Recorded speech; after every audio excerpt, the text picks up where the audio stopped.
you think there are untapped seams to mine, if we carry on our mining metaphor here, stories that you've thought, this is new, this is different, this has been forgotten?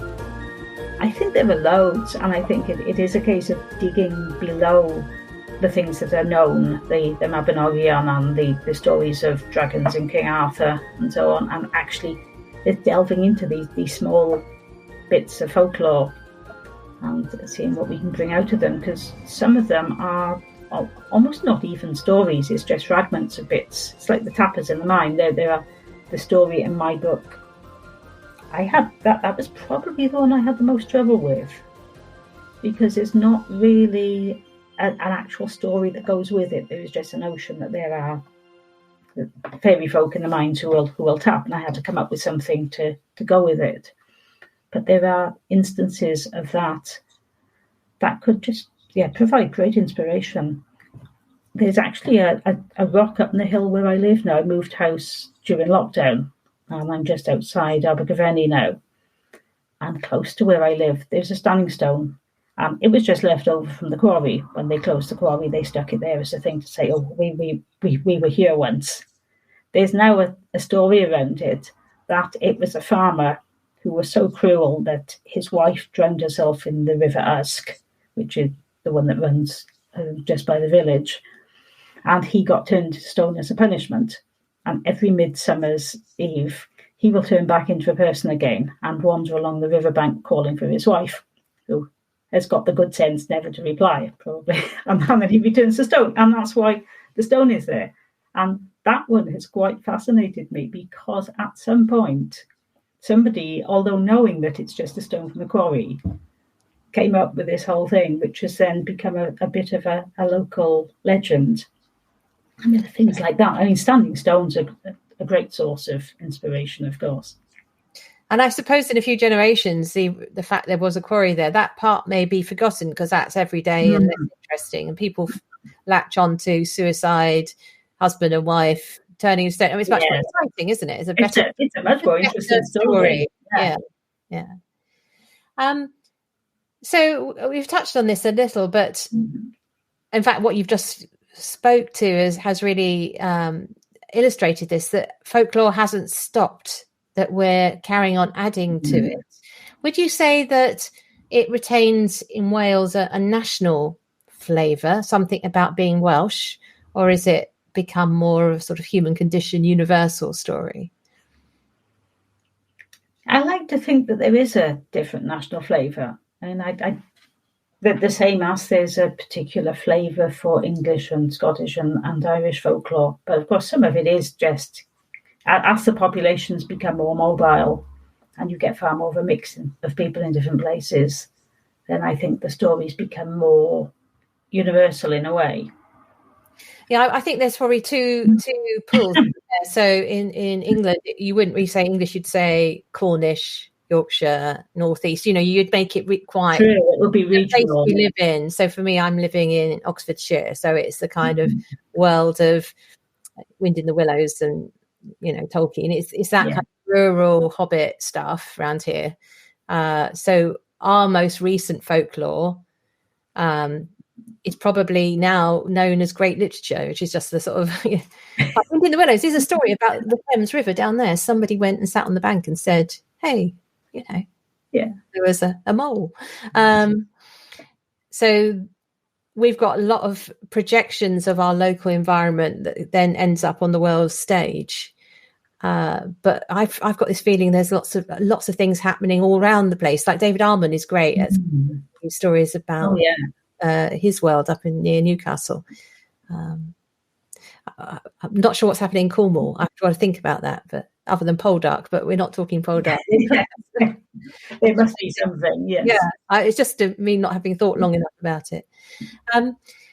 So what do you think are the lessons for us as writers, thinking about our own original work rather than as collectors of stories?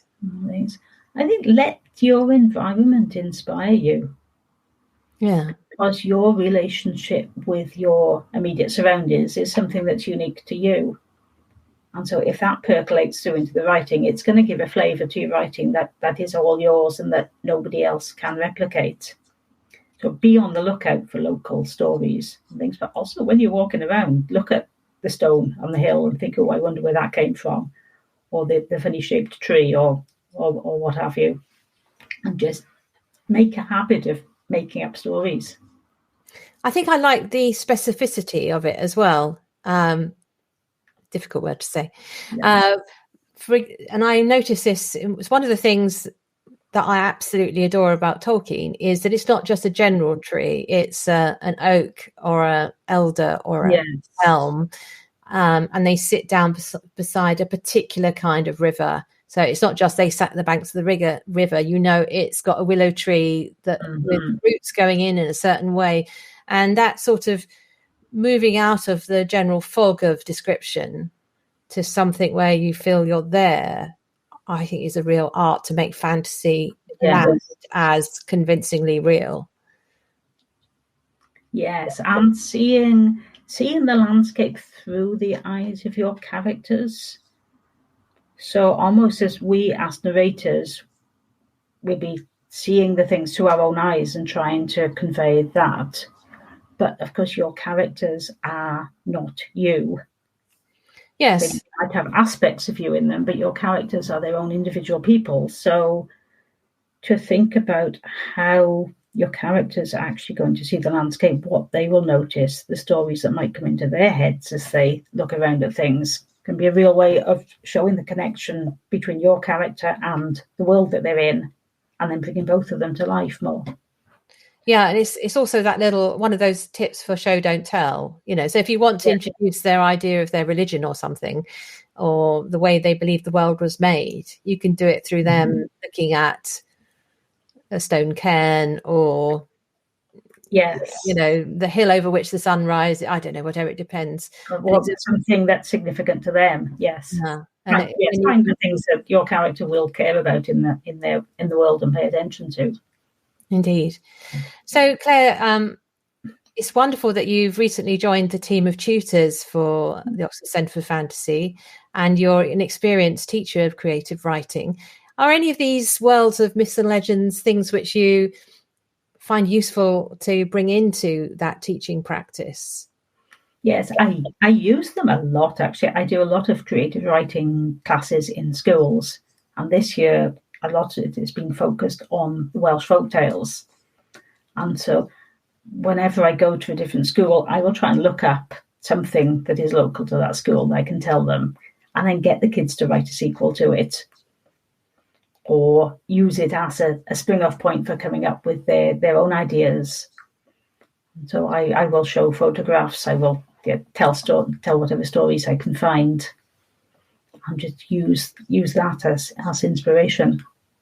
I think the very local aspect of that is really key, because, you know, going back to where we started about looking at a library and not seeing a Welsh lady's writing up there. But if you actually say, look, these are stories about what happens outside your door. I've got a version of that which is not connected with myths and legends. I always talk about how you are the expert.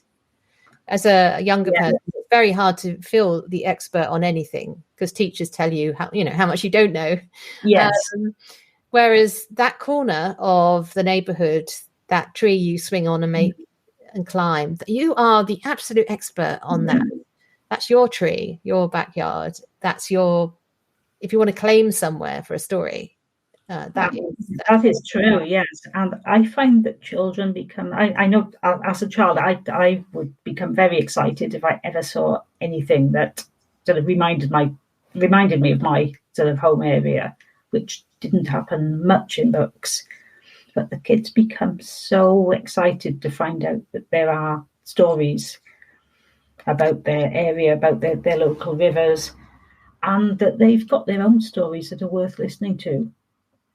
And I think also for adults, when you're teaching adults, connecting back to that time in childhood when you perhaps, hopefully not treated like an indoor cat, but you're allowed to roam a little bit. Yes. If you remember the way you interacted with your local area, those memories bring back that acuity of perception, don't they? It's I can remember the rough ground on the sort of out the back of our house where I grew up in Essex, which probably adults will look at and think, oh, that's rough ground, spoil of some sort of building project. The children looked at it and we thought, that's our den.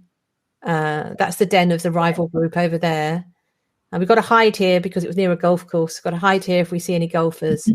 It became an area of adventure, and just thinking of those feelings and how you knew everything.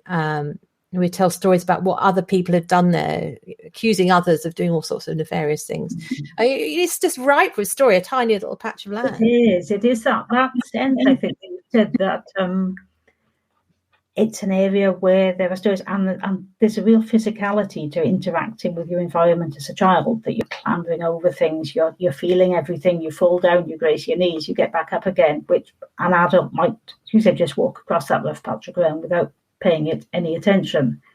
But there's this real physical interaction with the place, and the whole wealth of storytelling that the children do when they're playing. And it's as an adult writer, trying to tap back into that and bring that excitement back, that your world is one where adventures can happen, and there's something special about your environment that other people don't notice. So if people are listening to this and wanting a sort of a writing exercise, I think having a go at remembering somewhere like that, because I'm sure it will open doors and you'll find yourself recalling so much, because memories have a way of hooking other memories onto them. Yes, very much so. Yeah, so it would be a good thing to have a go at. So I've been talking about you as a collector of stories, but we did also mention that you've written your own fiction books for children. Do you want to tell us something about them and the directions you've gone in as a writer?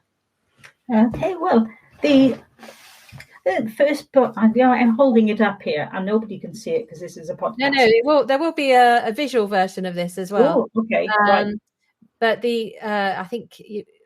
Yes, the book it's The Accidental Pirate's Voyage to Magical North was my first one, which I actually did as a NaNoWriMo book, the National Novel Writing Month, which happens in November every year. And I sat down and just wrote it for fun. Wrote down a list of everything that I liked to read about, or I thought would be fun to put into a story. So there was pirates, magic, sea monsters, sword fighting, swing out chandeliers, the whole lot. And penguins, because I like penguins. And I just challenged myself to see if I could put it all into a book, which I finally did. And I eventually entered it for a writing competition and won that, and got the publishing contract for 3 books through that. What was the competition? Does it still run, in case people... Yes, the competition is called Undiscovered Voices, which is run by Scooby, the Society of Children's Book Writers and Illustrators. It's open to everyone in the UK and Europe currently, I believe, and happens every other year. You basically submit your first 4,000 words and the synopsis, and the winners are put together in an anthology which is sent around all publishing houses and agents. So the year I entered, one of the judges was an agent. She contacted me straight away and she said, "Oh, I really liked your opening." I think, "Gosh, did you?" I was like the most surprised person in the world. So I eventually signed with her, and then got the contract with Macmillan. So those of you listening in the States, there's also a Scooby, SCBWI, if you're Googling it, in the States as well, which may do something similar. I suspect it does. I suspect it does. They do have a lot of competitions and help for new writers. So if you're writing for children, I would definitely recommend having a look at it. That's a very good, it's a great organisation. Yes, but I think, there has been a big theme. I mean, my second one is Journey to Dragon Island, so you can guess what appears in that book. Can you what's that title again? Say that again. Yeah, the next one, Journey to Dragon Island, is number 2. Is it still with pirates? It is. It's still got the pirates. It's got the same pirate crew, but they're off to the type of film that I liked watching as a child, where the special effects were by Ray Harryhausen and everything would blow up, and they would be. So I tried to come up with my own original twist on all of the tropes of going to some sort of magical pirate island and exploring it and finding various things there that will, yes, traps and monsters and things that they have to deal with. So that, yeah, they were a lot of fun to write. And there is a big theme of storytelling in them. The first one is all about how legends start and the types of stories people tell. My evil magician is not at all happy that he's been cast as the villain in all of the stories. And they do point out to him, well, if he doesn't want to be the villain, maybe he could stop acting like one. Top tip, that one. Yeah. Yeah, and so, yeah, and I wasn't thinking about myself being Welsh at all in those books, to be honest. I was just writing what was in my head.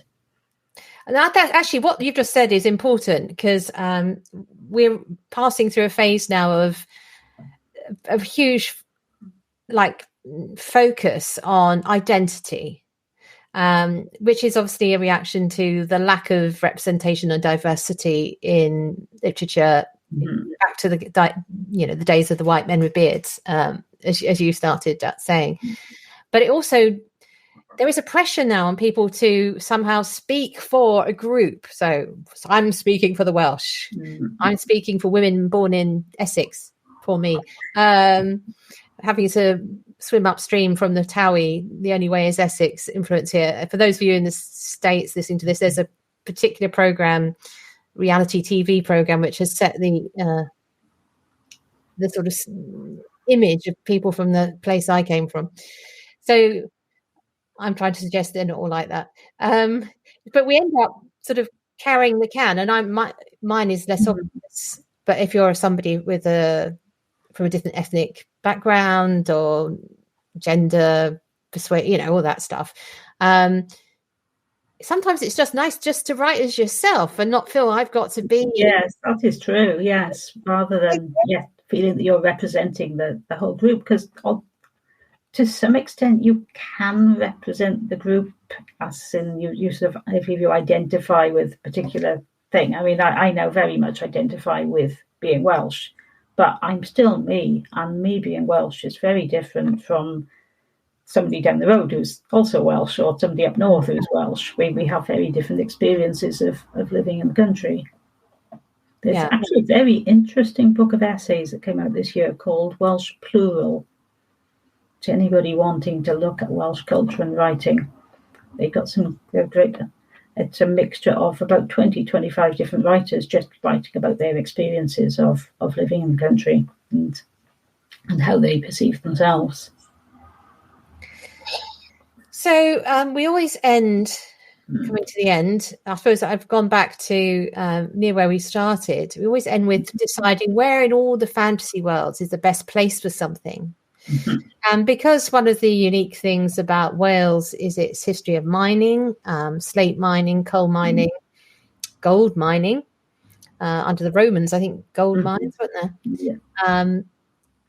So I thought we'd have where in all the fantasy worlds is the best place to be a miner. Wow, definitely, yeah. But as in someone who digs things out of mines. There's lots of rubbish places to be a miner. Yes, and yes, you do not want to be a miner in Loria, really. Basically, the Balrog to come. After a lot of thought, there's one book that came to mind. It's a modern fantasy series by Patrick Samphire. Based around a character called Mennick Thorne, who is a not terribly good mage. It's sort of like the Dresden Files, but set in a high fantasy setting. And the city where he lives, the city of Agathos, is built on the remains of dead gods. And the body parts of the dead gods are literally still there and contain huge amounts of magical power. So if you're a miner in Agathos, you never know what you're going to be pulling up. You could be sort of digging around and suddenly come across some sort of fingernail of a god that will make you the most powerful person in the city. So I think that would be, yes, a bit dangerous, but rather interesting.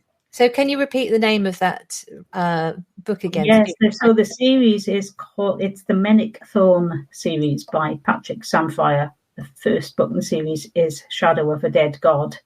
That sounds good. And the notion is that, yes, there are bits of dead gods littering the landscape. Yes, when I set this question, I immediately thought of all the bad places to be a minor, because you're often sent there as punishment for crimes. It seems in fantasy, it's particularly modern, like sci-fi fantasy. Mining planets where you get sent as punishment is quite a common trope. So I decided the only place I could think where it was at all a pleasant lifestyle was Snow White and the Seven Dwarfs. Disney version, where it's just full of jewels. They're just there, they're just there. Anything, and you go home. Yes. So that's they do it. Yes. So that was where I would pick. I'd smuggle myself in amongst the dwarves. Yeah. So thank you so much, Claire, for telling us about that. We will put a link to your books in the show notes so people can, if they want to expand their knowledge of Welsh myths and legends, or pick up the accidental pirates, they'll be able to find them. And so thank you very much for joining us. Thank you very much. Diolch yn fawr. Diolch yn fawr.